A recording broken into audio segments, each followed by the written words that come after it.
Následuje číslo 5. Kto to odhadol správne, tak tomu blahoželám. Máte dvojciferné IQ. Ja som sa dostala na stovku, ale iba podľa amerických meraní, tí majú inú škálu. 5. Joru a Rosetta, Vocaloids. Prosím, veľký potlesk.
A dýchajte. Nádych, výdych. A viete, čo pomáha, keď sa postavíš takto a potom dopredko. Poďme. Zakryš. Ešte raz, dobre. Však to stalo za to, ja by som nedýchala vôbec ani. Nemôžu dať stíhať všetko toto. A ja tú balalajku poznám, to spieva taká malá, cute, taká tmavovláska v takej sukničke. Bolo to skvelé. Ja z vás nemôžem, kde na toto berete energiu? Nie radšej vyložiť nohy a oddychovať na pláži, ne? To vás nenapadlo? Vieš ako, na čo sa im toto tancovať, však dá sa aj spať doma v posteli. Ale dobre ste boli, baví, aj tie parochne, že vám držia na hlave, alebo to nie sú parochne? To nemáte takto zafarbené, že? Lebo to by ste vymývali asi 3 roky ešte. No perfektné to bolo, akože... Ja by som nevládala a hlavne by som si vôbec nezapamätala, že čo mám robiť s tými rukami. Ja som ani nestihla sledovať poriadne v podstate.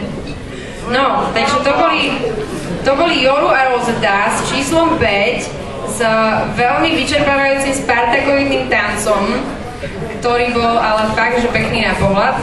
A znázorňovali, ako sa volali tie postavičky?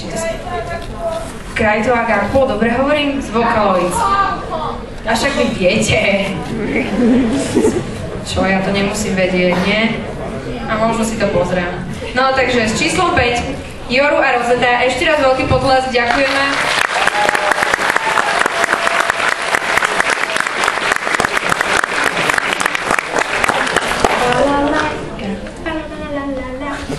Že to spieva.